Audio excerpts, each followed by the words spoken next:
Jay Crawford, Adam the Bull, Garrett Bush, Tyvis Powell, Jason Lloyd. Plus, ba-da-da-da-da, you're loving him, Mikey McNuggets. And so many big names, it would take me hours to say all of their names. The ultimate Cleveland sports show starts now. Booyah! Hey, here we are in the ultimate Cleveland sports show, a Friday edition, 90 minutes. Well, that's a lie. Technically, we've got about 84 minutes, 85 minutes left on the YouTube show. And then 30 minutes on Channel 3 WKYC. Jason is back from Arizona. Glad to see you got dressed. I just, by the way, I'll tell the story real quick, okay? Before Jason alluded to it. So I'm driving into work. On Fridays, I wear a little bit of a nicer shirt, like my nice button down, right? It's your nice church shirt. Yeah, I don't like to wear it while I'm driving in because I don't want it to be wrinkly. So I keep it on a hanger in my car. Usually, I just leave it in my car. It's at the cleaners or in my car almost all the time. But I had brought it into the house on the day it was snowing because I had my son and his friend in the backseat, whatever. So, okay. So today I have the shirt ready to go, but I never put it in the car. Unfortunately, I didn't realize it until I got off the highway in downtown Cleveland. The second I got off the highway, I was like, oh, damn, I forgot the shirt. And it was like 10:30. What time did I call you, Mike? 10:30? 10:32. So it was 10:32. I get off the highway on Superior. For those who know, if you're going east, getting off on Superior on 90, the only way to get back on is to you make a left turn onto Superior and then immediately make another left. So I had just made the left. I called Mike. I'm like, Mike, decide right now. I do the shirt with a hoodie or I drive home, maybe be 5 minutes late, and go get my button-down shirt. I'm like, you got to tell me right now. He's like, go home. I'm like, all right. So I make the left. I get back on the highway. I call my wife. I'm like, sweetie, get my shirt, get in the car, call me when you're on 90, and we'll get off the highway somewhere and meet. Yeah. Because I don't want to be late. I take pride in never being late, and You never lived in town if you were late. Exactly. Especially because Mike was busting my balls yesterday about, are you going to be in vacation mode, which I don't do. I don't believe in that. I texted you again this morning. And he texted me kind of joking, hey, stay focused till 1 o'clock. I know you're on vacation, which, listen, I'm enjoying what I'm doing, so I'm focused. So my wife calls me when she gets on 90. When she called me, I was just about like on the Cleveland-Lakewood border on 90. I'm like, all right, I'm getting off on West 140th. I'm going to pull into the gas station there. Meet me at the gas station. Perfect time as she gets there. It looks like we're doing a drug deal at the gas station. Except she it's hands a me shirt. The shirt. I look at, I'm like, all right, it's going to take me 10 minutes from here, 12 minutes maybe. And it was 10:43 at that point, or 44. I'm like, Mike, I'm going to make it 10:55, and I was here exactly. In fact, I still beat G. I still beat G. Bush by about 10 seconds. See, what you didn't know, didn't know, I had the same thing that kind of happened. I was like, I was up and moving around, and I got in my car, and I was like, man, I got sweatpants on, so I called my wife too. I told her, go to the mall and buy the flyest jacket you can find. Bring it here, and I'm going to go to work. And there it is. That's how I got here. That's how I got here. It is a sweet jacket. Jason, who was in Arizona, I believe, at this time yesterday. Yeah, was the first one here today. So good job, that's crazy. Did you get a red eye or something? No, it was normal. I was bummed, actually, on the flight home last night because I had to connect in Denver. I left around lunchtime, Arizona time, connected in Denver. Everything was delayed. I guess there was snow somewhere yesterday. And it messed up everything because all the planes had to go through de-icing. And so Denver's everything a pain in was the late. ass airport. It's so big. Yeah, I was good. I had I was fine. You were fine. But the plane ride home last night, they had this thing that I just stumbled into it. Terry Francona and Joe Madden sat down to watch Game 7 together. Right, yeah. And I really wanted to watch that. Well, that sounds like I didn't get fun. a chance to watch it yet. Well, the DirecTV was out on the flight home, so I couldn't. All I could watch was some stupid Bond movie with Tom Cruise. I didn't really want to watch. There's nothing else on. Yeah. So I just you were out so I watched that. But Arizona was good. I was out there 4 or 5 days around the Guardians. Yeah. I know we got a ton of stuff to get to. Yeah. Do you want? Can I take like 30 seconds to Yeah, do like go. recap? Of course, of course. Some interesting. And we'll get things. more from Jay's going to be there later, so we'll have more from him. Interesting things that jumped out at me. Number one, actually, Stephen Vogt sort of slid this in very strategically and subtly yesterday that Oh, yeah, Tyler Freeman's been taking reps in center field as well. So sort of keep an eye on that. I'm feeling good about Miles Straw not being a starter. He's not going to be. I don't think. Yeah. I think they want Florial to grab onto that job. Yes, sure. But Tyler, because after he was done, I looked at Zach Mize. I'm like, was that like? He goes, yeah, that was not. Like they mentioned that he would get it, but like Steven, it seemed to very pointedly wanted out there that Tyler's also taking reps in center field. So I would imagine, unless everybody falls on their face, there'll probably be a new center fielder. Quan is staying in left. Yeah. Steven directly said, I can't remember if we talked about that on the show when I was on the other day or not. Everything's running together. He said Steven's our left fielder. Yeah. We have other candidates we got plenty of other guys who can play center. He also said Jose's going to bat second, which I like. Second or third. Third. He should be. Oh, I thought he was definitely moving him up to second. I think he said he was looking at second or third. Yeah. He should be batting second. The based higher you are in the on- lineup, the more at bats you get. Well, I somewhat jokingly asked him, I said, what about leadoff? Like Judge led off for the Yankees and hit 60 home runs. Kyle Schwarber leads off for the Phillies. Yeah, and Vogt was like, yeah, no, we're not going that far. He's not going to lead off. That's I fine. think because they like Quan. Yeah, that's fine, but he should bat second. And part of the reason those guys lead off on those teams is because those lineups are deeper, so you're not going to lose RBIs. Right. Whereas the Guardians lineup, you're not going to get that many RBI opportunities batting leadoff. But anyway, we'll get more to that later. Jay's going to join us for spring training. There's plenty to talk about. But let's go to Mikey McNuggets. And a little tease for Jay's hit coming up in the show. Yeah. He talked to all the players. We're going to hear from a bunch of players. But the last soundbite Jay's going to play for us is very special and worth your bottom dollar to stick around for. Forward to So that. I can't wait for that to be played here on the Ultimate Cleveland Sports Show. We're going to get into our first topic, but before that, a quick word from FanDuel. Get buckets on your first bet with FanDuel, America's #1 sportsbook, because right now new customers get $150 in bonus bets with any winning $5 bet. That's $150 if your team wins. You can bet on all your favorite NBA players and teams with quick bets, live same-game parlays, exclusive props, and so much more. Just visit FanDuel.com/UCSS to shoot your shot. FanDuel, an official sportsbook partner of the NBA, an official sportsbook partner of the Ultimate Cleveland Sports Show. And as always, if you have a winning ticket, make sure you guys send it in to us, and we will feature it on the show. The Cavs did not win last night. No. We had no winning tickets because a lot of people had money on the Cavs. We'll talk about them in a sec, but we're going to start today in free agency with the Cleveland Browns. And we're going big game hunting, guys. Yes. We spent a few days talking about receivers. We did Mike Williams yesterday. We did Mike Evans earlier in the week. We did the blind dating game. So for the sake of this discussion, none of the receivers are included. I picked some of the biggest other upcoming free agents. Some of these guys will probably be tagged, but for the sake of this, we're going to pretend they all hit the open market. And I need you to tell the viewers and tell me which one of these guys you think would be the best fit within the Browns scheme and whether or not player X would be worth backing up the Brinks truck for. I thought yesterday you said we could. Yeah, you can say yes to all of them. Yeah. Oh, okay. But I'm just saying this you player. just said who would be the best. Okay, yeah. I did phrase that wrong. Yeah. Would this player be a great fit in the Browns? Okay. And is he worth backing up the Brinks truck? Well, we're going to go one at a time. So I'll give you a player. You guys tell me if this player would be worth giving a massive contract Sounds to like in situation. Good plan. Go ahead. Okay, we'll start. Yeah. The biggest fish out there, Chris Jones. If he were to hit the open market, is this a player you'd be okay with Andrew Berry backing up the Brinks truck for and him fitting seamlessly in this Cleveland Browns defense? For me, guys, that's 100% yes. Obviously, and he's older, so you want to be careful how many years you guaranteed. But this guy has proven he's an impact player on a championship team. He'd make a massive difference for the Browns. This is a trick question. Yeah. Like, is this like I don't? I'm confused why you act like I don't have Operation Stockpile out there. What are you talking about? Yeah, I'll take him. His mother-in-law, his uncle. We'll package deal. What you want, bro? Like, come on through. Yeah, stop. I might not even want no receiver. It's like I was lying. I still want Chris Jones and receivers. Yes. Yeah, this one's easy. Yeah. But as we go forward on these, are we supposed to be, are we supposed to be realistic with this, or is this fantasy land where No, this is no fantasy cap? land. Would you back the Brinks truck up for this player? Okay, so now, it is. like I said, some of these will be easier. Chris Jones, the biggest fish. I assumed everyone would say yes. So that was easy. Right. So hold on.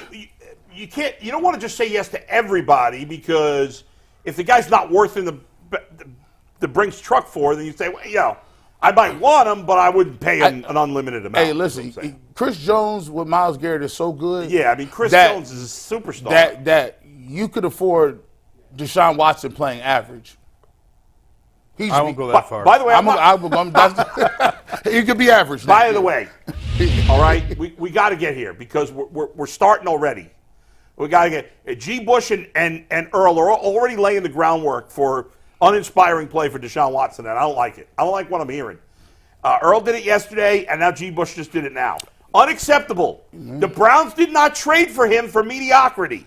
Hey, listen. They traded for him for greatness. And now they're blowing up their entire offense for him. And if Ken Dorsey calls plays, it's a sham, and it's been forced on Kevin Stefanski. So I don't want to hear about mediocrity with Deshaun Watson. He better play like a star, or I don't want to hear it. Hey, listen, he could play with Chris Jones. He can play average, and they still make the playoffs. They ain't winning nothing if he's playing average. Hey, listen, I just said average. I said playoffs. I didn't say Super Bowl. Unacceptable. Unacceptable average. Go ahead. So we all agree on Chris Jones. He was the biggest fish. Yeah. I assumed everyone would say yes. The next 6, maybe we'll all agree on, but I think there'll be some more dissension. We'll stay with the same position, though. Justin Madubuike, who we'll talk about a little later on the TV show as well, if he's not franchise tagged by the Ravens, would Justin Madubuike be a good fit for the Browns and a player you'd be comfortable Andrew Berry giving a giant contract to? G? Yeah. Did you see him play last year? Of course I would. Look, I mean, that's 13 sacks from a defensive tackle. Let me just repeat that. 13 sacks from a defensive tackle is like the equivalent of a defensive back getting 15 picks in a year. Like, yes, I take him and I'll plug him in. Now, he ain't good as Chris Jones, but, I mean, this guy he's a lot younger than Chris Jones. He would transform a lot of stuff. Like, the Browns defense will be lit.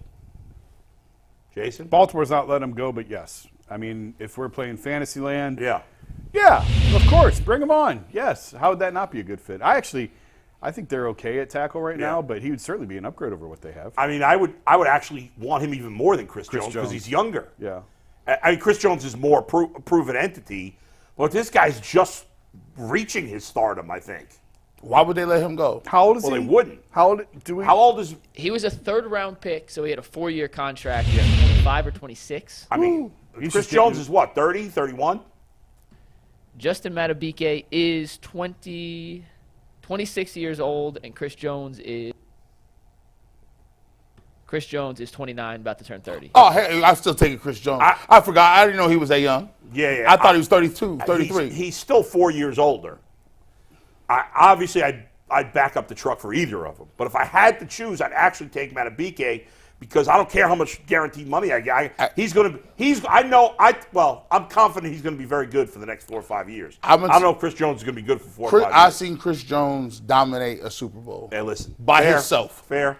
And the only other defensive tackle I seen do that was him. And you already know who that is, Aaron Donald. Nobody's better than him. So D tackles. So before we move on to the next position, those are the only 2 D tackles on the list. Okay. If the Browns were to make an acquisition at D tackle, not one of these 2, but just above the average, but a Dalvin Tomlinson level guy, you guys be okay with the Browns spending money? A Dalvin Tomlinson type guy doesn't make any sense for the Browns. What do you mean? Because you can't spend that kind of money on 2 pretty good defensive tackles. That doesn't make sense. That's not a position where I can't. Dalvin Tomlinson is a good, solid defensive tackle. He's not a game changer. He's not those guys.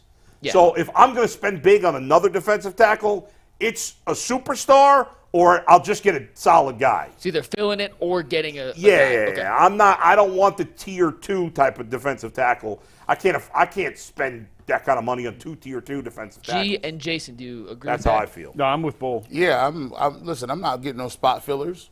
I don't want nobody just a placeholder. I need, like, when you see 13 sacks at defensive tackle, that means elite. That means, like, come on now. That's crazy. I don't want no guy that's just up here, just up front, taking up double teams. That don't make no sense. Go ahead. All right, moving on. Let's go to the offensive side of the ball. Saquon Barkley will not be back with the New York Giants next season. They have said they are going to let him test the free agent market. G. Bush, I'll start with you. If Saquon were to hit the free agency market, knowing what we know about Nick Chubb, I'll say possible and also most likely situation of a restructure with Chubb, would you be willing to give Saquon Barkley a bag this offseason? Listen, let me tell you this. Nick Chubb has been always better with the two-back system. Given the fact that, he might not even be ready to go and getting his money off until week 6, this is an important position to me. And I said Saquon Barkley's name last year going into the offseason. Can you imagine having Saquon Barkley and Nick Chubb in the backfield? That is crazy.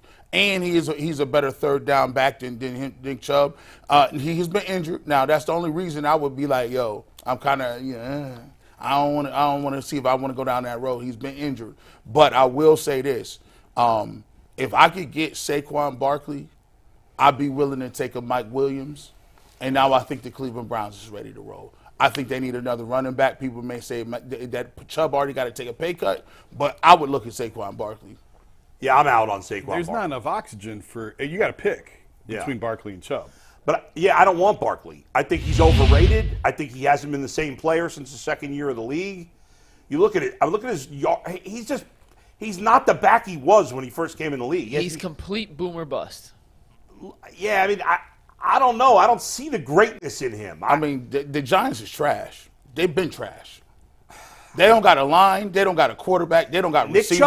Nick Chubb had some good years when the Browns were trash, too. I mean, the Browns Christian McCaffrey had good years when the Carolina Panthers were trash. I mean, Derrick Henry had good years when the Titans stunk. So the Browns have had one of the top 5 lines for the 4 or 5 years. That's not but when Nick Chubb first came in the league, I don't know that their line was that good besides Joe Thomas. I mean, maybe Bitonio. That's about it. I mean, he's played behind some pretty good lines. Here's what I'm saying. But you know what? If the Giants' line's so bad, then why did Barkley put up those big numbers his first 2 years? They weren't good then either. But do we want everybody to be Superman? Sometimes you're good. I'm just not spent. Saquon Barkley thinks he's an elite back. I don't think he is. I'll put it to you like this. Yeah. He is a massive upgrade from Jerome Ford, and he is an insurance policy if Nick Chubb comes back and is not Nick Chubb. I don't know. I mean, Jerome Ford averaged more yards per carry. That's not the only stat in the book. He's not better than Saquon Barkley. I don't think he is either. But I just don't think Saquon Barkley is going to be worth the money he wants. So I'm out. Jason? Barkley had a massive year, not this year, last year. 2 years ago. Yeah, he's not that far removed from a pretty great year, but I mean, at some point we have to somehow tether this to reality. Yeah, and reality is tethering. Reality is you're not going to have Nick Chubb and Saquon Barkley. You're going to have to choose one or the other. Decide. Well, the Chubb ain't Chubb. And you already go ask Chubb to take less money, right? Even last year, Jason, when he was still good, statistically he was pretty good, 22.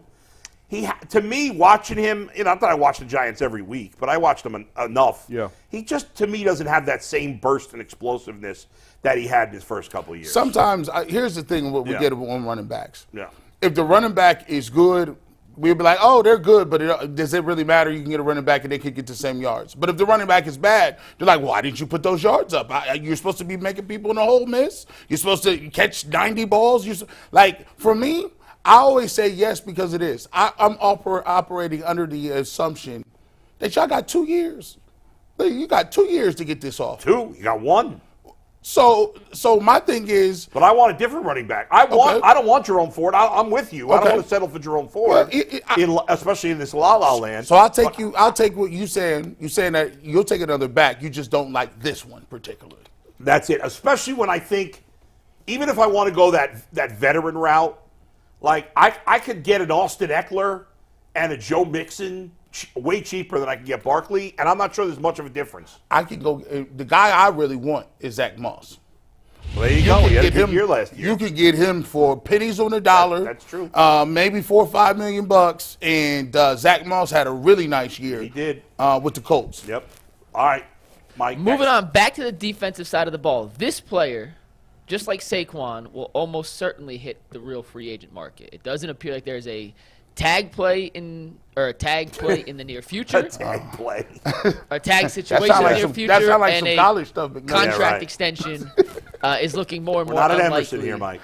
I know. It's looking more and more unlikely if you read the reports out of Carolina. But Brian Burns, the young, talented pass rusher, teaming him up with Myles Garrett on the other edge. Jason, is that a match made in heaven, or would that be too much to pay for an elite pass rusher on a contract that, as a 26-year-old, 25-year-old pass rusher, is going to be quite expensive? No, I do think that's one of the spots where I think they need to look this year is the edge rusher opposite of Miles. What are you going to do there? It's been a problem aside from Jadeveon Clowney's first year in Cleveland, it's been an issue really since he got here. So, and if you can find someone a little bit on the younger side, sure, and invest some dollars in, I would be fine with that. Guys, he's a no-brainer, and here's why. First, not only is he really good, he's missed 3 games in his career in 5 years. That's it. He's played all but 3 games in his career. Now, he had his second lowest sack total this year, but he had nothing around him in Carolina. Yeah. And teams were running a lot.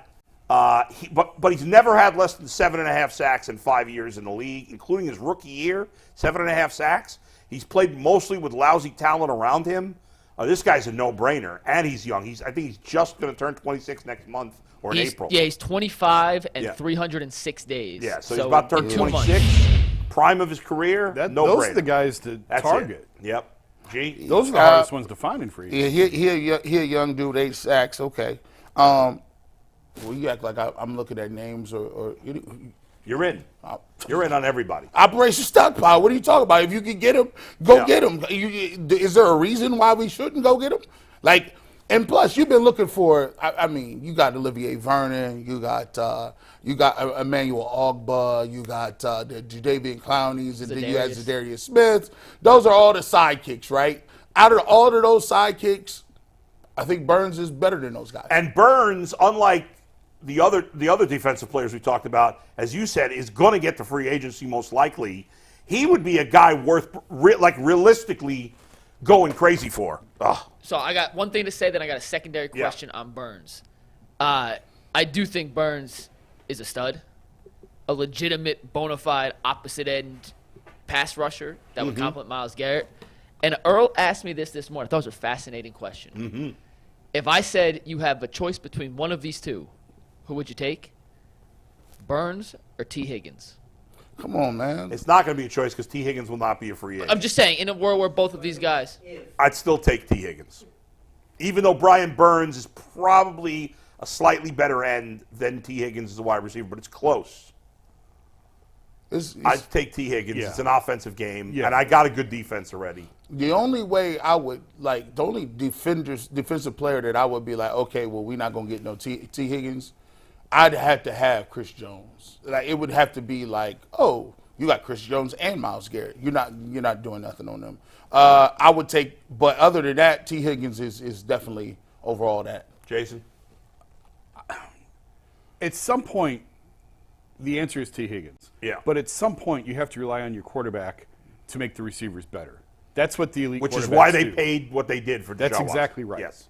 And for all the conversations about they have to upgrade the talent receiver, and they do, it also falls on the quarterback to make the guys around him better. Correct. That's what the elite quarterbacks in this league do. So a lot of the time, I would probably say the defensive guy, but I do think T. Higgins is really good and is in that special class to where I would take him. Here's where I disagree. I don't disagree with your premise. I disagree that premise doesn't go for this era. If we were in an era where Patrick Mahomes didn't exist, you could say, I'm going to just trust my quarterback to make everybody better. Deshaun Watson, if he upgraded all of them to 100%, the Browns still will have a hard time beating the Chiefs. He just would. I mean, he's got better talent around him than the Chiefs do. At receiver, absolutely. Outside of tight end. But Patrick Mahomes is Jordan. Agreed. Jordan can roll with Paxton. The Cavs can't roll with Paxton. That doesn't mean that Deshaun Watson shouldn't be able to make players better around him, which he hasn't so far. Okay, and if he does, and he elevates the game, I'm looking at the huge thing. Okay, you elevate. You had a nice season. Nice seasons ain't got nothing to do with the playoffs. Now, elevate, you can it ain't no more like elevating Elijah Moore to his 100%. That ain't gonna get nothing done. Well, I mean, last year people were talking about 1,000 yards. That was ridiculous. But we tripped. Jason's point is fair. Some of it's on Deshaun Watson. It is. There's no doubt. But the other thing you got to look at too is the competition is steep. Like the difference between a superstar and a star, maybe a couple little plays right here through there. But the amount of people that are good It's just different. Like, so yeah, you need all the above. You need him to elevate people. You need better talent. You need to have a playbook that can get you some easy yards, and you need a defense. You ain't just one or the other. That's true. So take Higgins out of the equation then. Yeah. What's the next tier of receiver you would take, or you would take Burns over? So where does it go? So no Higgins. Is it Evans? Is it Pittman? Like where does it go before you take Burns over I would receiver? take Higgins and Pittman over Burns. I think Evans is the tough one because of his age. Evans. I don't. The Evans one is tough because I would get really excited. Nobody else. He's the only one. Yeah, I'd take Burns over Ridley. I'd take Burns over Marquise Brown. Yeah, I agree with that. Jason, where are you on Burns versus Mike Evans? I think that's the tough one if you had to choose between the two. How old's Mike Evans? He's 30, but he just led the NFL in touchdowns at 1,255 yards. See, it's hard because this is where it's really hard because the Browns' window is right now. So you can't really worry. In theory, you would take the 25, 26-year-old defensive back. Right. But in reality, you got to go right now. I think I'd go Evans if I had to choose. But I would go Burns, like I said, over Ridley and Marquise Brown. I think that's a notch below. Yeah. Oh, I would take Evans over Ridley Burns over Ridley for sure. Or Brown. Evans is hard. Yeah. If you, I'll ask you guys if you said the Browns was going to do irrational things with money and pay guys that are a little older, then there's a chance that they could either be hurt or like they just fall off a cliff. But they had a 75% chance of making the playoffs and a 50% chance of winning the Super Bowl. Yeah. Would you take that and know that in 3 years the Browns' ceiling would be 8 wins? Oh, 100%. I would always give up future possibilities for like they're 7 wins, 8 win team because they got to especially when you're desperate. And in a way, look, I think the comparison for the Browns in a weird way can be both the Cubs and the Indians at the time in 2016. Both those organizations at that time felt very desperate. They knew they had really good teams. And what did they do? The Cubs and Indians traded for Aroldis Chapman and Andrew Miller, respectively. Yeah. They said, forget it. Both teams traded good prospects. The Cubs traded even better prospects. And they said, we have to win now. This is our chance. And that's in baseball, where in football you can lock it up even more because there's less randomness to who wins the championship in football. So to me, you have to be 100% all in. Like, if I had to give up another couple of first-round picks to get a great wide receiver right now, I'd do that. Yeah. I'd do whatever it took to be good this year. Now, we haven't talked about wide receivers in the trade front. I know we're not on wide receivers right now. We could do it for a second. But I'm trying to think, is there any good wide receiver that could be traded this year, realistically? Earl mentioned A.J. Brown on his show yesterday. I love Earl. You know I love you, Earl. I don't want to get into that because his trade proposal, what he told me yesterday, was the most absurd thing I've ever heard in my life. So I'm not going to call him out for it because it was ridiculous. Stephon Diggs stuff. Why on earth would the Eagles trade A.J. Brown? There's zero chance they're trading A.J. Brown. Stephon Diggs. And if they were going to do it, they weren't going to do it for Greg Newsome. Sorry, Earl. No chance. Devontae Adams doesn't really make too much sense. No, Devontae Adams is too old at this point. Yeah, like his window was like 2 years ago. So I just don't see, I guess Adams could be traded, but I'm not breaking the bank for him. I don't think the Bills are trading Stephon Diggs. There's no way Philly's trading A.J. Brown. There's no way the Bengals are trading Chase. Jefferson's not getting traded. Now, I will say this is one of the best receiver drafts in a long time. Then trade up. That's what you do. But do you trust the Browns to get it right? Or do you trust a rookie to be that Well, yeah. The special rookies are that good. We saw it last year with Tank Dell. And again, and Puka and Jordan Addison. Go earlier, draft earlier, and give yourself a bigger target to shoot at. That's right. Part of the reason I think the Browns have struggled drafting receivers is because of where they're taking them. That's fair. And there's not that many. We've pointed out the 1 or 2 guys that they've missed that have hit after they've selected guys, but it's not a high number. Yeah. You got to go earlier to get these guys. Most of the top quarterbacks are top 40 picks. Either first round or early second round. It's the same thing at receiver. Yeah. Most of them are top 40 picks. There's always 1 or 2 that fall through the cracks. Of course. And that's more luck. than anything. Because Obviously, it's easy to say now, Amon-Ra St. Brown was a 4th-round pick. And, somebody should have known that. Yes. But for whatever reason. Detroit didn't think he was worth the 2nd-rounder either. Right. They got lucky. And the same with Puka Nacua. Yeah. The Rams can pat themselves on the back and say that they knew he was going to be a star or whatever. Yeah. But if they really thought that, they would have taken him in the 2nd round or 3rd round. Right. Now, Bull, I will say this. Now, if they took a different approach and said, well, look, we already had the Defensive Player of the Year. We had Schwartz. This is his 2nd year. Yeah. We think we're going to try to do this a different way. Now, if they go out and get me 2 stud defensive players, I'll have to go to Deshaun Watson and be like, hey, you got to throw for 4,500, dog. We ain't getting no receivers. We're going to try to develop these young dudes, get a dude late. But if you gave me 2 stud defenders where I could put it with Myles Garrett and they say, we're going to try to win it a little bit different, right? Then you would have to look at Deshaun Watson and say, hey, we can't have it all. It's more than one way to skin a cat. Couple more guys going back to the defensive side of the ball. Another guy who will almost assuredly hit free agency, Levante David at linebacker. As it currently stands, the Browns just don't have many linebackers signed under contract. Would you take a flyer on Levante David? How old is he now? He's 30, but it's coming off a very productive season. 30? I thought he was actually older than that, so that's not fair. He's a monster. I wouldn't. There's almost no linebackers I would back up the truck for. Yeah. Lord, he's a really good player. I mean, can you imagine? Oh, I think he's 34. I'm way off. 34. My apologies. Right. I thought he was old. No, I'm not. My hand up. My bad. I know he had a good year last year, but no, he's a 34-year-old linebacker. No thanks. Is it a 1-year deal? A 1-year deal. Yeah, pay him. I'll pay him whatever. I'll pay him 1-year deal. I'll rock with him. That production with JOK, he's one of the best linebackers in coverage. His boy Devin White, I think, is a free agent, and boy has he fallen off. But Levante David is, he's a monster. He's a monster. He's one of the top. Jason, where are you on Levante David? 1-year deal, but nothing more than that. I'm not backing up the truck, because backing up the truck means I got to give him multi. So you're not matching. Essentially, the question is, would you match whatever his best offer out there? Oh no! I ain't that crazy.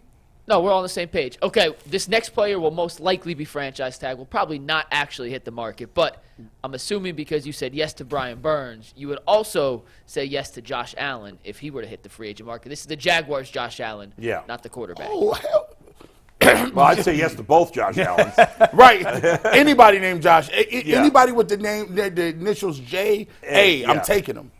Yeah, I'll throw J.A. Adonde in there, too. Jared Allen?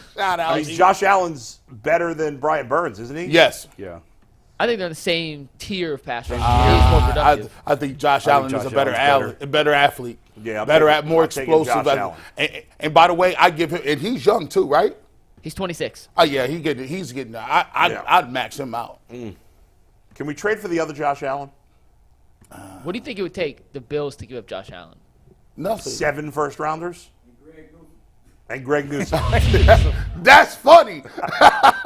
You know what's funny? Real quick? Yeah. Earl and Anthony have a mic. And no matter how much they know they have a mic here, when they chime in, they just yell. They don't use it. They just yell. Is this thing on? Yeah. All right, last one before we move on. Josh Allen, I like this is a position, not necessarily of need, but a position of interest. Well, Antoine Winfield Jr., the all-pro safety from the Bucks, probably a tag candidate, but if he were to hit the open market, Bull, I know you didn't love the safeties when we did the Championship Foundation earlier this week. Would you match any deal for Antoine Winfield Jr.? In a la-la land where I don't have to worry about cap, yes. I mean, I guess I just said that. He's a fantastic player, and I think their safeties are overrated. So I would, but they've missed in free agents. If you want to call Juan Thornhill a miss, I don't think he's a total miss. No, he's not. No, John Johnson was a miss. John Johnson. Thornhill's like, okay, he was fine. Yeah. But I don't know that they've gotten what they've expected to get out of their last 2 free agents. No. I think that's so fair to I say. would rather have him than anybody they have. He's the best safety in the league almost. Like if you have him, he's up there. Like he was awesome this year. Like come on, 6 sacks. Yeah, I would take it. That's crazy. He has 18. No, that's his career. Sorry. Don't let me. Can I see last year? Yeah, we'll give you 1 sec, G. Is he better than Jesse Bates? Oh Lord, he has 6 sacks, 120. Yeah, he's I'll take him. It's not a position of need, because I actually like the guys they got behind him a little bit too. I like some of those dudes. I like, You know what I'm saying? The kid from Hickman. Ohio Ronnie State, Hickman. I like him. I like Bell. He's a special teams guy, but I mean, this guy right here is a dude that can put your defense on a different level. So if they came to me and was like, look, if you this is La La Land, right? But if you said, all right, we're gonna get what's the name, Jones? Yeah. We're gonna get Chris Jones and we're gonna get Winfield.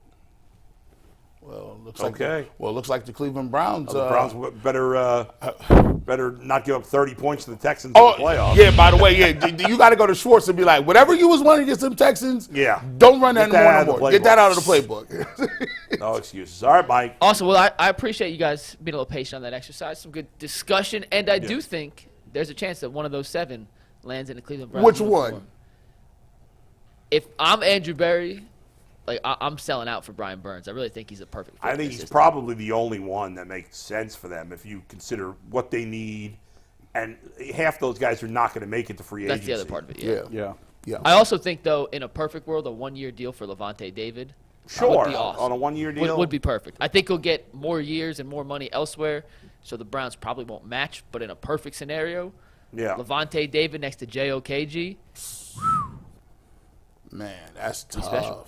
That's tough. All right, we're going to move on, but first, a quick word from Game Time. If you're looking to get seats to a sporting event, a concert, a comedy show, anything in your life, you better be using Game Time because they make it so simple and they make it easy so you don't have to worry about buying last-minute tickets. They have the best last-minute deals, all-in prices. You can see the view from your seat, and their best price guarantee takes all the guesswork out of buying tickets. I actually used this when I went to the Cavs game before the All-Star break. We saw our seats. We got exactly what we expected, and the prices were unbeatable. Download the Game Time app today, create an account, and use promo code LOCKEDON for $20 off your first purchase. Once again, that is just creating an account on the Game Time app, promo code LOCKEDON for $20 off. Download Game Time today. Last-minute tickets, lowest prices guaranteed. In overtime yesterday, we talked about the all-state teams that NBC Sports put out. There was a team from California, Georgia, Louisiana, and it made us start to think about Team Ohio. So we're going to build our own Team Ohio here with the parameters. We didn't give up on this project after we saw the list. It is tough. We thought Team Ohio would be a little better. Team Ohio. Now, the parameters are they have to be born in Ohio. Born in Ohio. Team Ohio, it's funny, we think there's a lot of great NFL talent in Ohio, but the teams that were being compared yesterday in this exercise, it was a quarterback, a running back, and then 3 wide receivers / tight ends. And I'll show you guys the other teams real quick, Steve. Once this, did you guys hear a delay now? What's that? Oh my goodness, this delay's terrible in my ear. Steve, you don't hear that? Did you hear that? They hear. Okay, it's pull back it together, now. Mike. It was not me. It's technology. Steve, take tag. I know it's Friday, but focus up. These were the other teams we're comparing to, by the way. You can see Team Louisiana with Dak, Etienne, Jefferson, Chase, CeeDee Lamb. Team Florida has Lamar, Derrick Henry, Amari Cooper, Deontay Johnson, Gabe Davis. Team Texas has Mahomes, Dobbins, Waddle, Evans, Cortland Sutton. Team Georgia, Justin Fields, Alvin Kamara, Tyreek Hill, Jacoby Myers, and Evan Ingram. And Team California, Josh Allen, Joe Mixon, Amon-Ra St. Brown, Devontae Adams, and Michael Pittman. So that's what we're going So up we against. thought, Team Ohio's got to have a team to match these. No, there's a reason Ohio's not listed in there. No. In fact, I thought we'd have Joe Burrow at quarterback, but he didn't live in Ohio until he was like 12. He was not 11. born in Ohio, so he does not count for this. Team Ohio has nothing. Travis Kelce, that's it. Russell Wilson has to be the quarterback. I forgot. I was thinking. Okay, so the quarterback's Russell Wilson. We got to go with 2 running backs because there's no good receivers. So we'll go David Montgomery and Kareem Hunt. We got Travis Montgomery Kelce for sure. What's that? Montgomery has to be a running back. Right. And then you go Kareem Hunt, the second running back. You go Travis Kelce. The best wide receiver in the NFL right now that's from Ohio is probably Paris Campbell.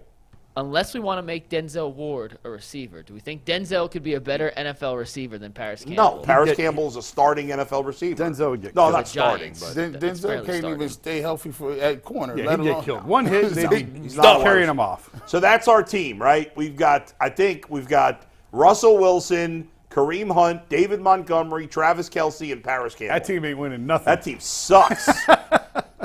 We got a lot of good It's wild. As good as like the Ohio high school talent is, Yeah. and like as tradition rich as it is, I guess there was a lull about 10 years ago. Well, there's a lot of good defensive players and like offensive linemen. Yeah. Hey, But and I guess maybe we get and Ohio State's had more players from out of state in recent years. Very so a much lot of their so. big names. Ohio still does. I think we're either 5th or 6th in most NFL players. But all the good ones are on defense or the offensive line. Texas is big as a country. Texas is big. Like Texas is like. Let Matter them of fact, it we was should a make country. Texas become their own country. Get rid of them. You know Florida's how I crazy. feel about Texas. That'd be fine with Texas is a shithole. Let's get rid of it. me. That was tough. I was a little surprised by the Georgia-Louisiana talent. Oh, Louisiana, like they didn't came up like Georgia and Louisiana. Like you expect Texas, Florida, California. Right. You expect that. Right. But I saw Georgia and Louisiana. I was like, wow, okay. And I mean, it makes from the SEC perspective, it makes Yeah. sense. Georgia and LSU are great every year, but Yeah. you just sort of assume that they recruit from all over the place. Right, exactly. All right, so Team Ohio sucks. Could Team Ohio? I mean, there's what's probably the other line? states that might have better teams than Now, Ohio. McNuggets, you would have had a better chance of doing Team Ohio basketball. Yeah, I mean LeBron, Steph Curry. Somebody says, Steve says, how does Team Georgia not have Nick Chubb? I don't know. We didn't make those. Who's Team Georgia's running back? Was it Kamara? Is it Alvin Kamara? I mean, Nick Chubb's coming off a massive injury. But if you just say Nick Chubb, matter of fact, can we see it's Team not Georgia? like Alvin Kamara is a pretty good back. Can we see Team Georgia real quick? Yeah, Steve, take the full. Justin Fields, Alvin Kamara, Tyreek Hill, Oh Yeah. no! Evan Ingram. If you swap out Chubb for Kamara, and then just and then get rid of Jacoby Myers and keep Kamara because he can catch the ball. If you take your emotions out of it, if you asked every team in the league who'd you rather have today, Alvin Kamara or Nick Chubb, you'd take Alvin Kamara. Probably Kamara. Chubb's coming off an injury. So maybe that was why. I don't know. Kamara, listen, with Chubb at his best is better than Kamara, but not by a lot. Kamara's a really good back. So we'll wrap this up real quick, but we all decided yesterday that Team Louisiana was the best with the wide receiver trio of Chase, Jefferson, and CeeDee Lamb. What's the line? Team Ohio versus Team... Can I see Team Louisiana again? Steve, take tag board full, yeah. They're playing a 5-on-5 game? 5-on-5 game. What's the line? Louisiana versus Ohio. I mean, who's playing defense? Those guys. 7-on-7 flag football rules. We don't have a prayer. No, it's probably Against the line's anybody. 13.5 is the line. Oh, that wouldn't even be close. I think they'd be favored by 40. Who is defending Lamb, Jefferson, and Chase? Travis, Travis Kareem Hunt, and Paris Campbell? and Paris Campbell. Oh, my God. Can you imagine? They would score at will. Can you imagine Kareem Hunt in his back pedal as they come off the line of scrimmage?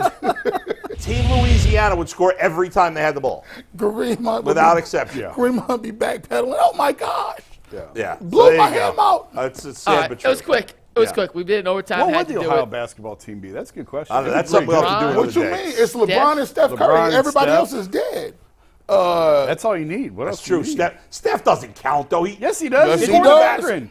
He's born in Akron. Born but in he Akron. lived here. He didn't even live It's If you born. can't count Burrow, then you can't- can. Yeah, but count Burrow Steph. moved to Ohio when he was like 11. Oh, G. Bush, you're right. Yo, some of these guys who are currently in the league, LeBron, Steph, Karis LeVert, Didn't Steph move CJ out of Ohio at like McCollum. age 1, So though? what'd you He was say? young. He was C.J. early. McCollum. Terry Rozier, Oh yeah. Oh yeah. Larry Nance Jr., Gary Trent Jr. Did you really put Larry Nance Jr. with the rest of those guys? He's a good I'm just naming rotation guys. player. I'm just naming guys. He's a good rotation player. Malachi Branham. Who's got the best teams in basketball? Team California? Team New York? Team California is kind of tough because they would have DeMar DeRozan. They would have James Harden. I don't know where any of these guys are from in basketball. Oakland. Kawhi Leonard. Oh, Kawhi. Yeah, Russ. Where's Well, Russell would they- Westbrook would- from? California? California, I think. would they have? Would Team they- California would have. Where's Durant from? Washington D.C. Washington. Oh, All right, yeah. okay, you ready for? Listen, Team California is definitely winning. Team This is not in Washington DC might order. be good, too. These are just a list of NBA players. Okay. Well, real quick, you know who'd be excited to be the coach of Team Washington, D.C. is Brad, because you know who's from Washington, D.C.? Carmelo Anthony. There you go. This is just players from California. Yeah, Jared Allen, yeah. LaMelo Ball, DeMar DeRozan, Spencer Dinwiddie, Paul George, Aaron Gordon, Jalen Green, Tim Hardaway Jr., James Harden, Drew Holiday, Jaime Jaquez Jr., Kawhi Leonard, Damian Lillard, Brooke and Robin Lopez, Kevin Love, Dead. That's pretty. Evan dead. Mobley, Isaiah Is Kevin Love Mobley, even in the Norman league still? Powell, No. Klay Thompson, Russell Westbrook. Clay? Russ? Where is Clay? I didn't even realize Kevin Thompson was still in the league. Kevin Love. Where is he playing for Miami still? Yes, he plays for the Heat. Yeah. Hey, Team California, don't McNuggets. Team Cali's winning. Team California Can got we divide 17. California to like northern and Yeah, southern? we might need to. That's too Hey, much. Mike, what is Kevin Love doing for Miami this year? Is he playing at I all? don't think he's even playing. I saw him playing a little bit the other day. Oh, really? But it ain't nothing crazy. Why It's did he just retire at this point? What's he doing? because they give him an ungodly sum of money to do nothing. Jeez. Kevin Yes. Love has played in 44 games, plays 18 minutes a game. Oh, okay. So he's playing. No, Rotation guy.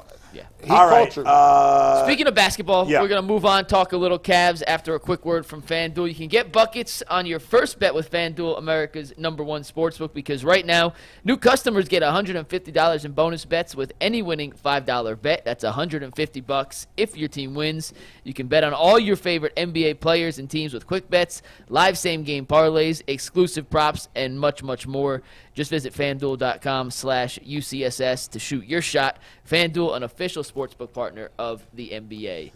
Yesterday, Mike asked the question, Jason, were the Cavs before last night's game, obviously, more likely to go 25-4 the rest of the year or 10-19? And we all said they're more likely to go 25-4 than 10-19, even though neither was likely. Yeah. And then the one caveat was unless Donovan Mitchell got hurt. Now, he's not hurt. He was just sick. I don't know if he's going to play tonight. But G. Bush yesterday said that if Donovan Mitchell didn't play, they still wouldn't go 10-19, even if he didn't play all 29 games. They wouldn't go 10-19. No. Without Donovan Mitchell. No.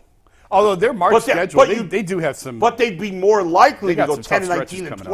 25-4 without Donovan Mitchell, right? I mean, I suppose. Yeah. But again, we're talking one- about Their real schedule is tough. extremes. Their schedule is yeah, crazy. they're But- playing a lot of games in not that many days. They were pretty awful yesterday, although Orlando shot the hell out of the ball yesterday, too. They did. Cleveland also shot pretty well if you look at the pure numbers. But, G. Bush, we have a tweet from your post-game immediate thoughts afterwards I want to bring up here. I Yeah, want to let man. you address what you had to say. Steve, take tagboard full. This was G. Bush last night. All that talk about Donovan Mitchell being overrated is dead. The Cavs look like a play-in team without Mitchell tonight. If they can't sign him, this is what you're in store for. The offense has reverted to dribble, damn near 20 turnovers. Hashtag Cavs. I don't think any of that With is a fair. B. That's completely fair. You're basing it on one game. Completely fair. They look just like they did when they lost to the Atlanta Hawks in the play-in. They look like that when they lost to But the it's Brooklyn. one game. I get it's one I mean, game. any teams, but you don't prove you're overrated. You don't prove you're not overrated till the playoffs. First of all, who's calling Donovan Mitchell overrated? Yeah. Everyone's That's talking true. about he should be getting more recognition for MVP. Well, no, not less. the whole half of the year was like, oh, trade him, and then Not because he's overrated. But there's this false sense of security that Yeah. we have Darius Garland. So if we do lose him, then we're good. We're just right. I don't think. You think No. anybody really feels that way? Anybody? No. I think a lot of people feel Who? that way. Like regular fans? Like a lot of people, like when we talk about Donovan Mitchell, it's almost Yeah. like this thing where, okay, yeah, we got the core four, but we still got Jared Allen. That's why we won't trade Mobley or Garland, because we got a fallback plan. Oh, no. They ain't got no fallback plan. Did you notice the softness on that court yesterday? They let a runway model, Wagner, just flex on him, pose on him, knock him around, and Brad Daugherty is like, yeah, Cavs gotta, give some resistance here. Man, I was like, where is the game that we saw a couple of weeks ago? Like the pace was slow. There was the ball rotation. It was dribbling around, probing. And I'm like, this is not the same offense. It just wasn't. Jason, what'd you think? Well, I was in the air, so yeah. I saw the condensed version this morning. I caught a little bit of the game here and there, but I didn't get to see the whole game, obviously, because I was flying home. I would tap the brakes on any overreaction to one game, although I will say, remember last week we were talking about going into the break, and I thought it was a big win to beat the Bulls, because now if you don't come back and win that game, now you're on a 3-game losing streak. You look like crap. And they played lousy after the break last year. Yeah, so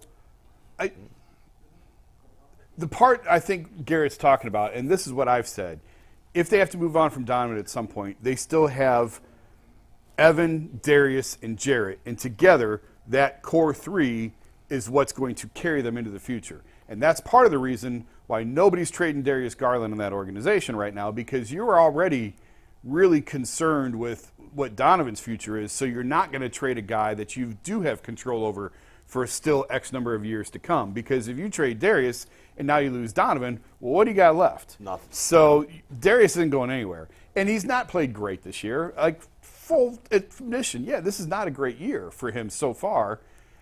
But last year they were great together. Like, they were fine. Donovan and Darius were fine together last year. And when you have two smaller guards in the backcourt, it does make the game harder.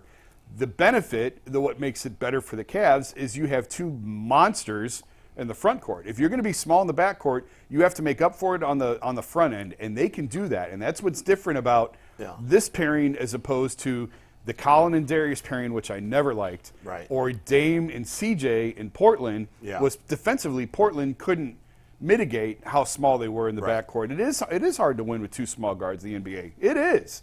But if you're going to do it, if you have any shot at doing it, you got to have what the Cavs do have, which is Evan and Jared in the front court. Right. I would say that, first of all, I think it's unfair to judge what this team would be without Donovan Mitchell based on one game. Especially the first game coming out of the break. Right.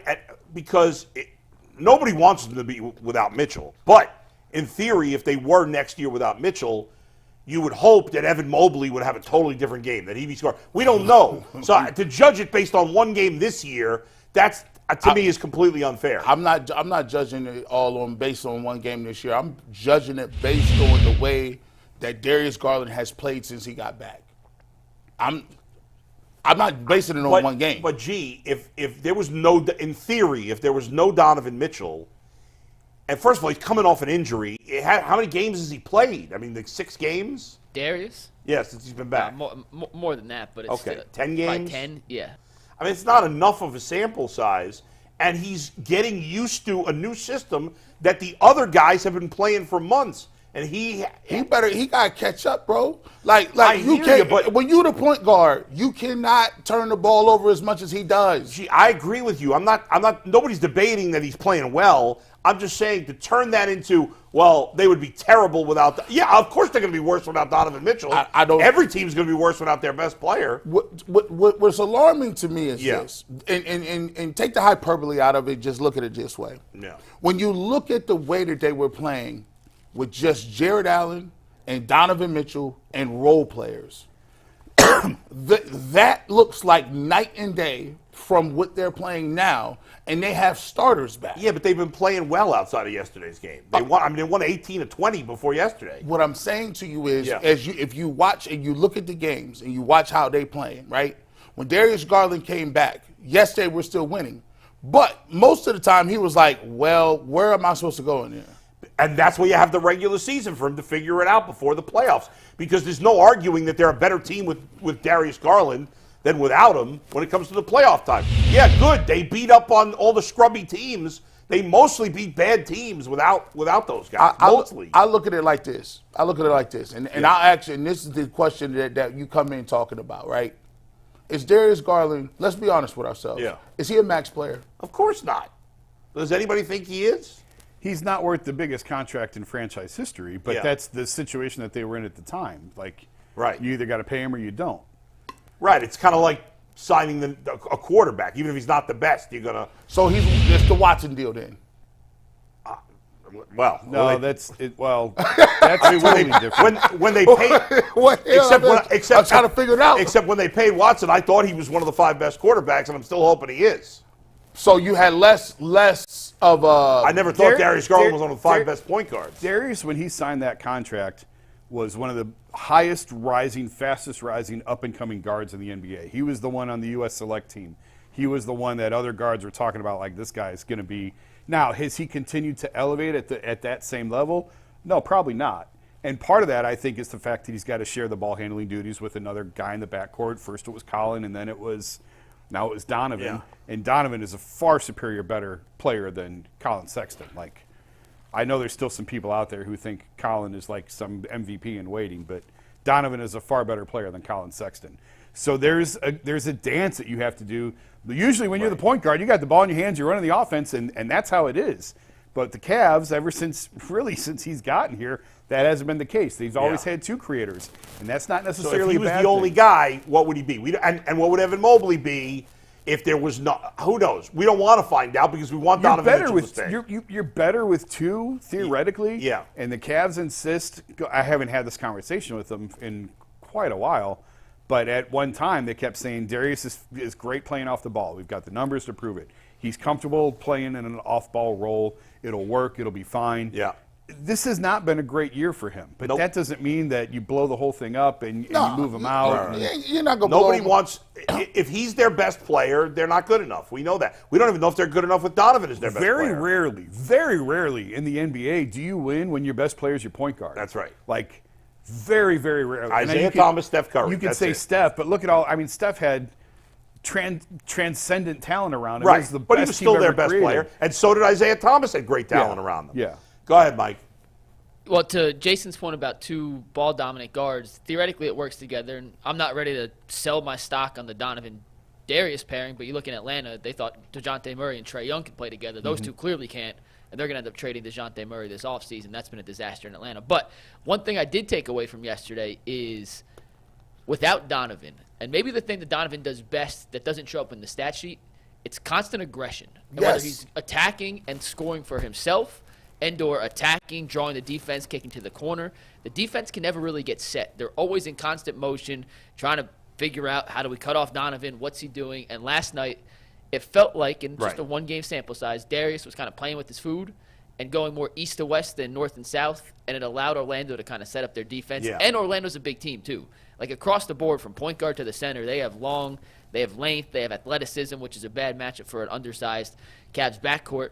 But one other thing I want to point out, and Jason, I'm curious, I know you didn't watch it last night. G, I know you did, but Evan Mobley was aggressive early and then kind of disappeared for a little bit and then got aggressive again late. But I thought without Donovan in the lineup, this was a chance for kind of the Cavs to not necessarily change their entire offensive philosophy, but allow Evan to be a little more aggressive in the focal point of things. And it looked like that was the case early, but he made a field goal with about 6 minutes left in the first quarter, excuse me.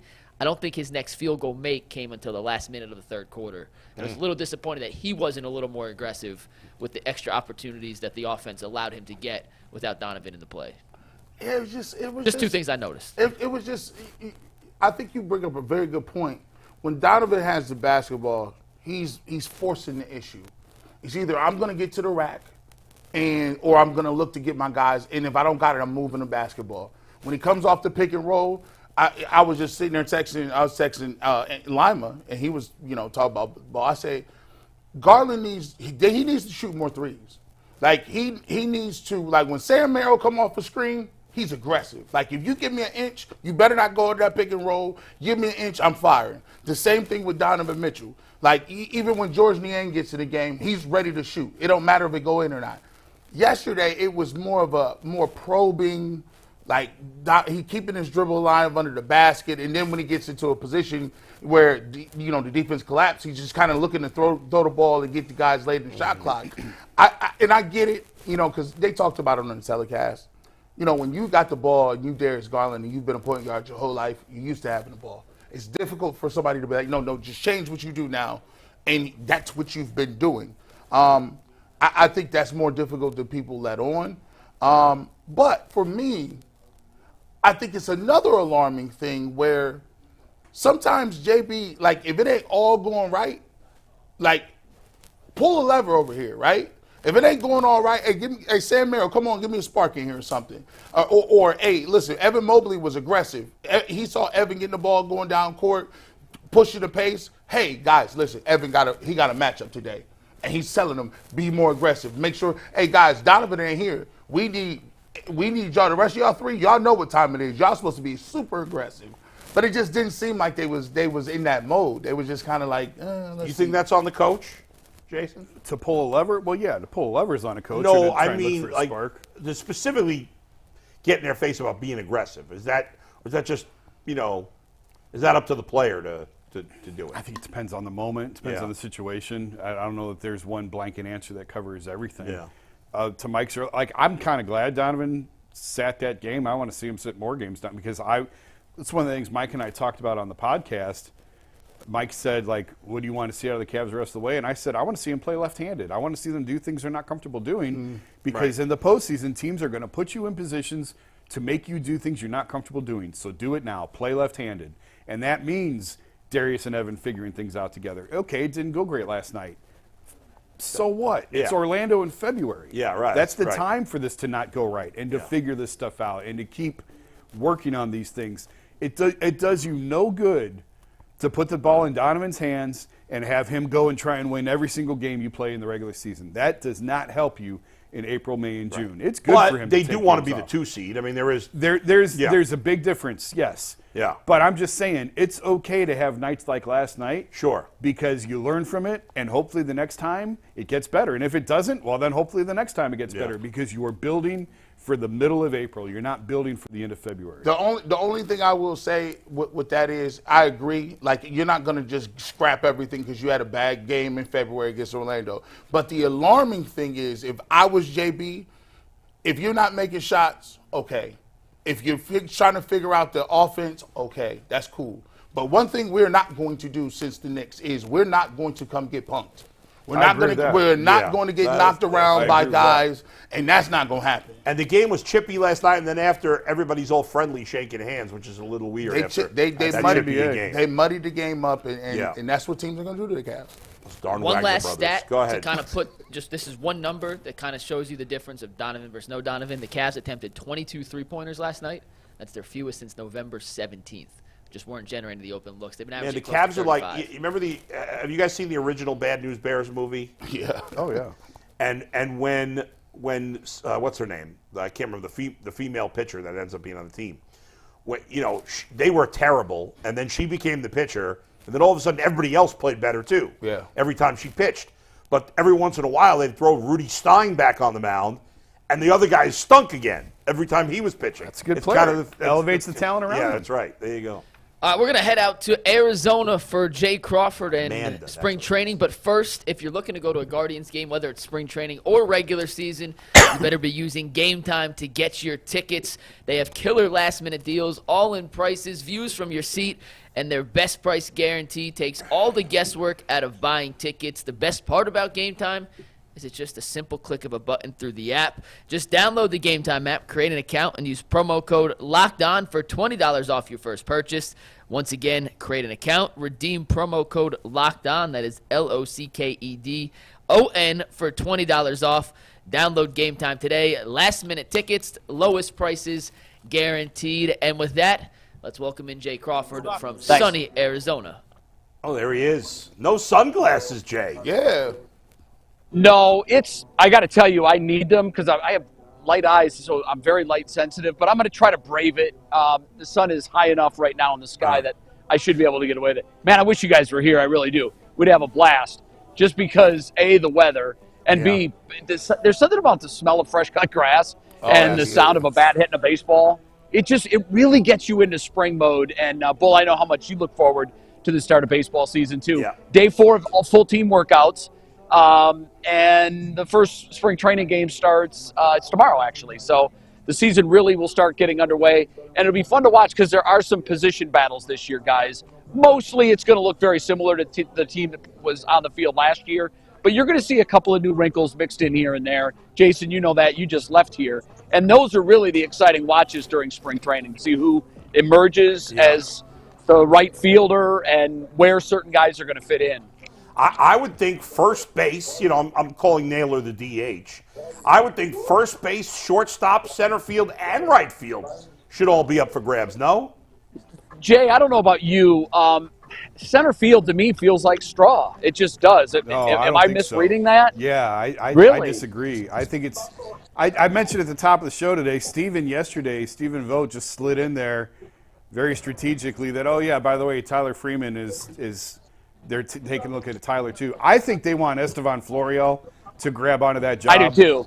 This spring. Eventually, but do you think he's ready at the start of the season, though? I think that's what they want. Now, we'll see. Wow. We'll see what the next 6 weeks show, but I think they want Florial to be the center fielder. He's done all he can do in the minors. Yeah. He's killed the minors. He has. And I think Freeman might actually get a chance at this. We'll see. We'll see how many reps he actually gets out there. But I don't think it'll be Miles Straw in center. Let's hope. Yeah, yesterday we spent all day talking to players. We've got more player interviews lined up today, but at 10:30 or 12:30 your time here, as soon as I'm done with this, I've got Chris Antonetti, and we're going to talk to Stephen Vogt in sit-down interviews. So we'll really get into those specific battles. But I don't know. I do feel like, and Jason, I'm sure you picked up on this, there is a clear shift in philosophy at the plate. Did you notice that in talking to guys? Because I was surprised some of the things that I heard. Go ahead and go deeper on that. I mean, they revamped basically a lot of their hitting instructors, and they brought in a lot of new guys.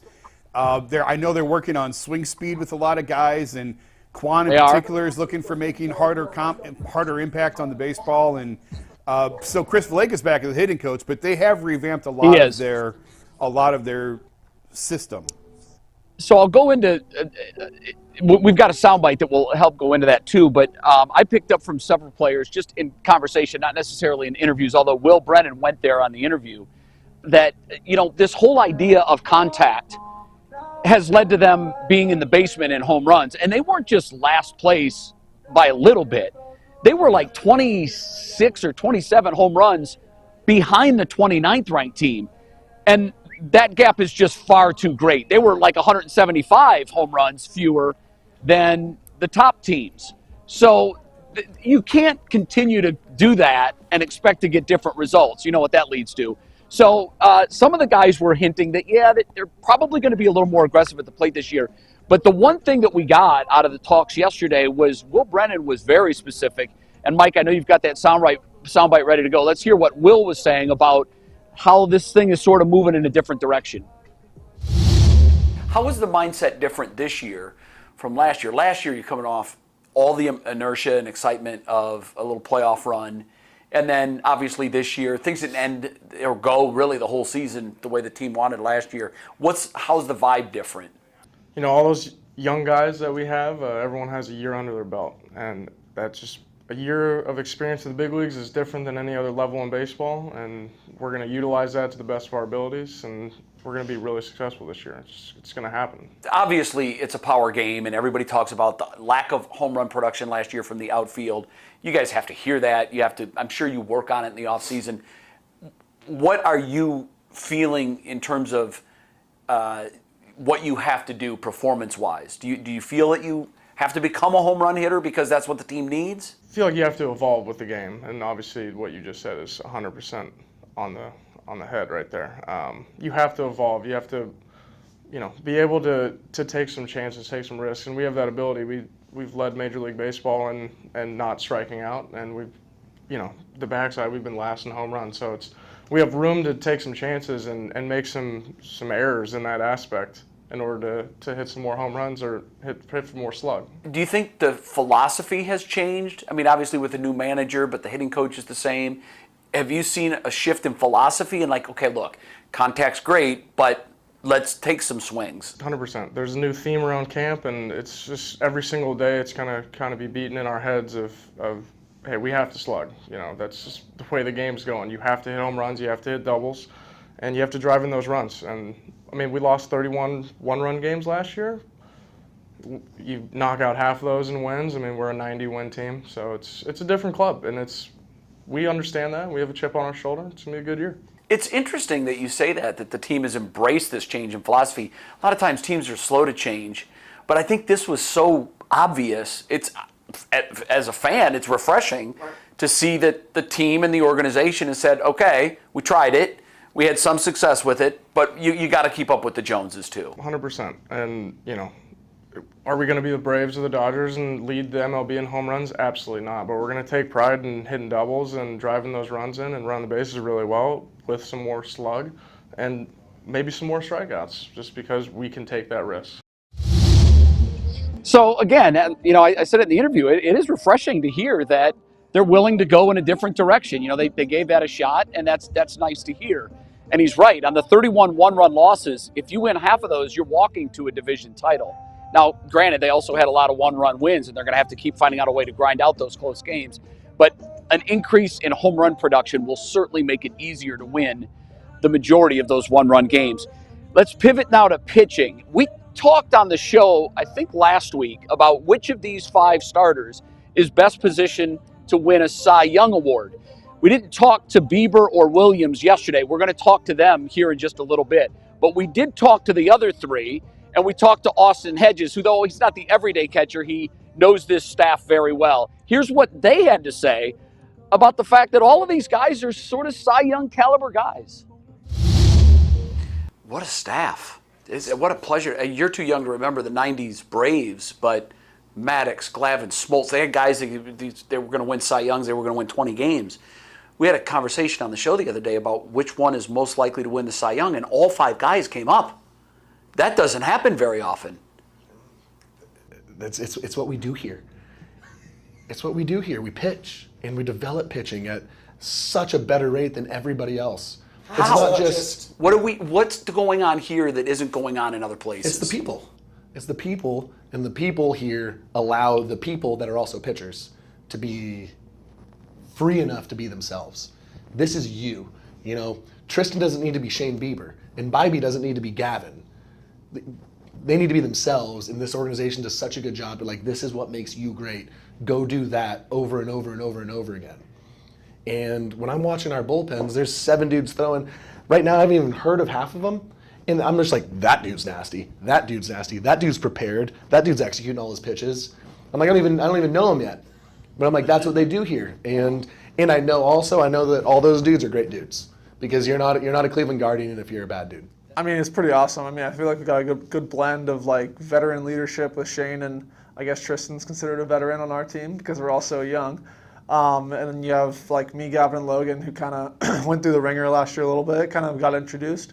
I think it's awesome. I think it's all about healthy competition with us. I think we all want to be the best. We all want to be the ace, but obviously we respect each other a lot. And I think at the end of the day, we're all just trying to be the best and be in a good spot. It's really cool, like you said. I mean, all 5 of them you feel like could win the Cy Young, or Shane has obviously done it before, but the other 4 could make a case for. But it is cool to kind of follow up that and be a part of a bullpen group behind that starting rotation because of how dominant they are, and it makes it a lot easier on a bullpen when you got a good starting rotation like that, so you're not throwing in the 2nd or 3rd inning every other day.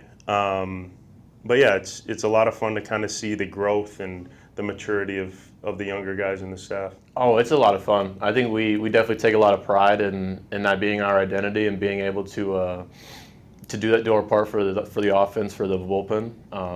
I think we kind of have that internal competition. Like, you're always trying to not only compete against the other team, but we're kind of trying to best each other. And I think that kind of brings out the best in all of us. And it definitely leads to a lot of good things. And we're definitely excited to have Shane and Tristan back healthy this season. I think that's going to bode well for us. And like I said, we're excited, ready to go. Who is most likely to win it? I mean, the easy answer for me to say me. But I would say Shane probably to repeat, right? I mean, he's won it. He knows what it takes. He knows what it takes. Yeah.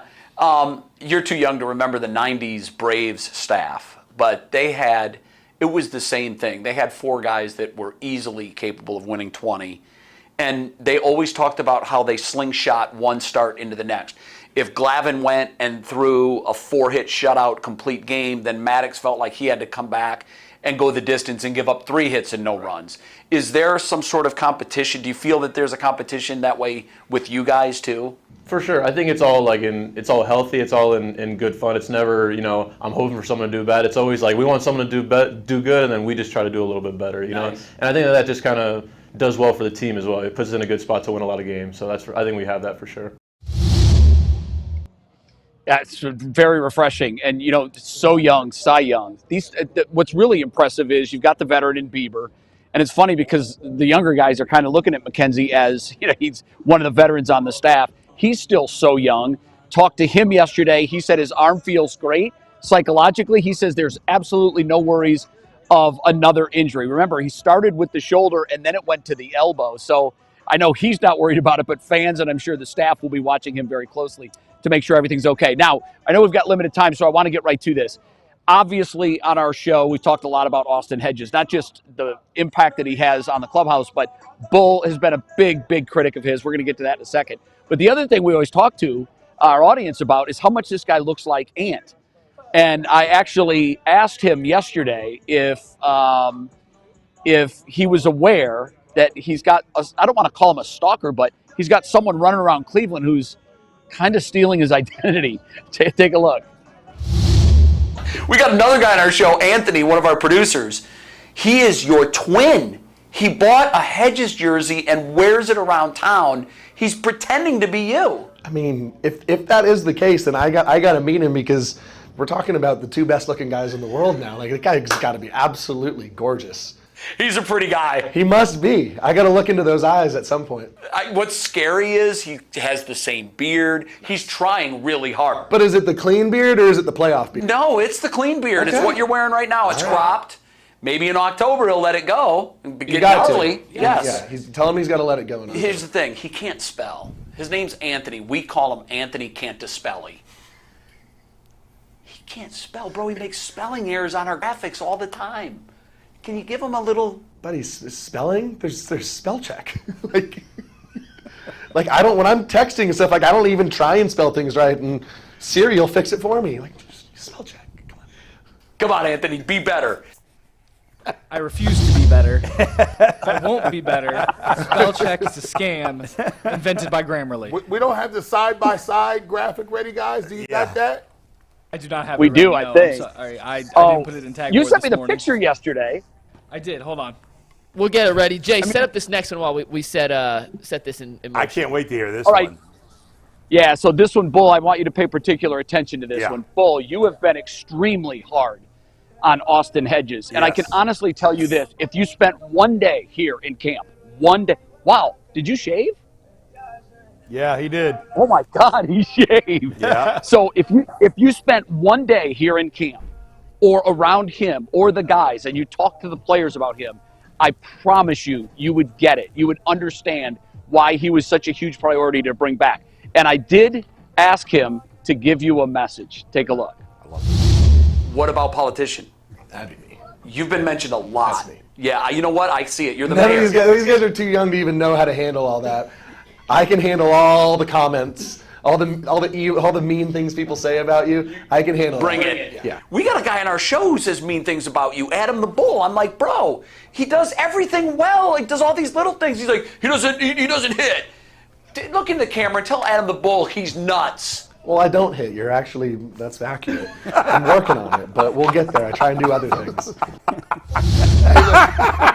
Hey, he's ski masking. Listen, this is crazy. He's ski masking. I love it. This guy is so I good. love it. He's like, yeah, I can't hit it all, bro. What you talking about? I love Austin Hedges for that. I love that he kept it real. By the way, I've made it clear I got zero problem with him being the backup catcher. And I know he's a good locker room guy. I just didn't want him to be a starter here.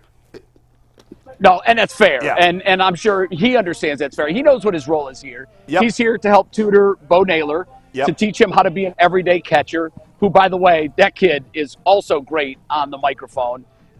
He was just tremendous in the interview that we had with him. But, Bull, Jason, you see it. You're out here. I talked to 10 players yesterday. I asked them about the clubhouse and the vibe and how's it different from last year.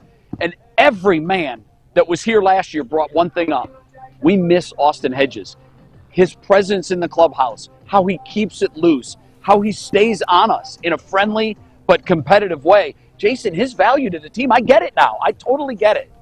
His mouth is never closed. Yeah. He's talking the whole time he's in there. My only beef with Hedges back this year is that could they have used that $4 million for Randall Grichuk or Adam Duvall, who might be upgrades in center field? It shouldn't come down to that because they should.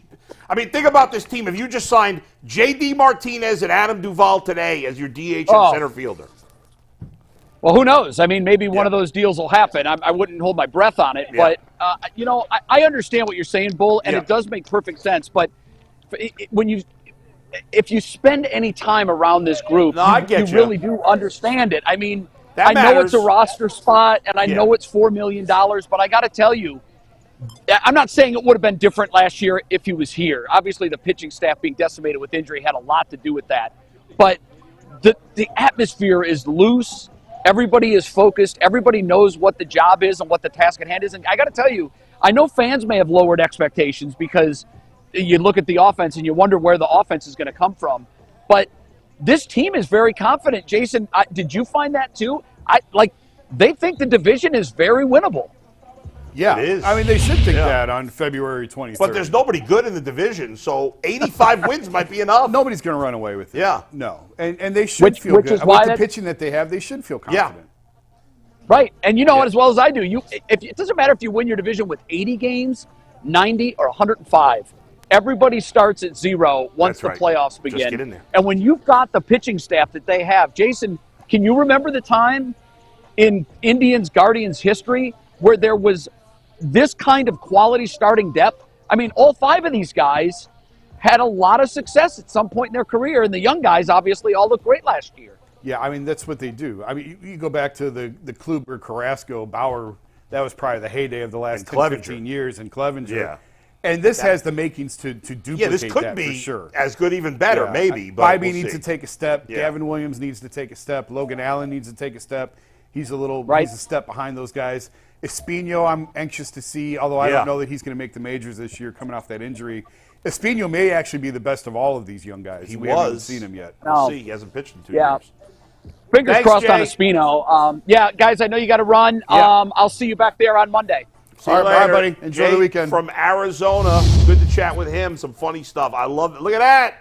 That's They pretty do look good. alike. That's pretty good. And good for Austin Hedges, man. He seems like the best guy. He really I mean, I love that he, he don't take it Hey, serious. it's That's so great. awesome. Good for him. I love capitalism, man, in America.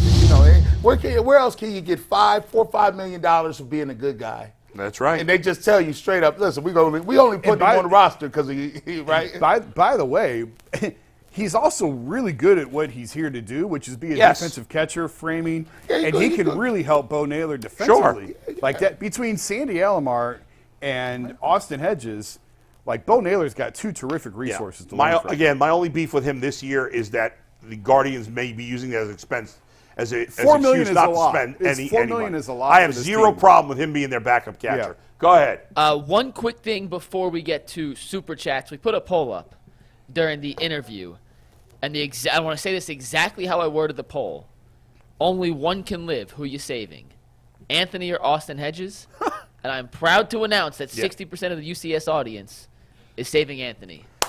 Let's give a round of applause to 20% of you are Anthony. dead to me. Hey, 60? Only 60, huh? Only 60. Hey, Anthony. That's outrageous. After this show. On this show, we're at least at 90%. After this show, burn that graphic. A grown man can't have his mouth cocked like that, like this. It can't be like that. Never catch me in mid-season. No. Why your mouth open like that? Grown men don't have their mouth open like that. By the way, speaking of which, do you know, I bought I had to buy a bag of Jolly Rancher candy, right? Yeah. Did you have to? No, I'm not even eating. What was the need? What was it? Didn't wait a second. I was being forced to buy the quadruple cheeseburger. First of all, I haven't and had a single 7 one sides of of them. fries. Okay. I haven't had a single one of them. Aaron has post-viral cough. Okay. So the doctor said, use, have a sucking candy, blah, blah, blah. So I said, which one do you want? He goes, Jolly Rancher. I said, okay, fine. So I bought a bag of them. And then Aaron goes, hey, Dad, look at the slogan on the Jolly Rancher bag. It's kind of sus. Are you looking at it? No, I'm emailing Diana about a Techno 1 issue. I was just laughing at Aaron. But the fact that Aaron said sus is hysterical. He says sus all the time. And so I go, look at the Jolly Rancher bag. The slogan is, keep on sucking. Yeah. That is very sus. And the fact that Aaron knows that suspect as a grown man, like as a young adolescent man, how we're great. That's crazy. Like he's evolving, right? So you don't even know. Like due to Pokemon, he didn't even. He's already on the the next evolutionary step of being like. Well, we were watching the first 2 episodes of the new live version of Avatar: The Last Airbender. Are you into that? Yes. Okay. Now listen. Like, dude. Are we out of time? We got Super Chats I got to get to. Real quick, so let me do Super Chats and then save your Avatar comments in for 1 sec. Halim Youssef has 2 Super Chats. The first one says, The Browns are high on Elijah Moore, was used the wrong way for 70% of the season, and still had his best season. He has the skill set of a solid number 2. Don't forget, guys, he's only 23. No, let's get on him. That's recency bias. He must have forgot what was going on during the season. It's February. By the way, before the season, there were a lot of people here that thought that too. Let's be fair about it. And Elijah Moore's just a guy. Let's face it. He's just a guy. Halim also says, I'm not saying don't go out and get a big-time wide receiver. I just believe the Browns won't spend huge money on it because they love the upside of Moore and Tillman. Moore's got no upside. Moore's got no upside. He said the upside. He threw Tillman in there, too. That's how that package. You talked about me warming it up about Deshaun Watson being an apologist. He's warming this up. And it ain't even we just had Groundhog's Day.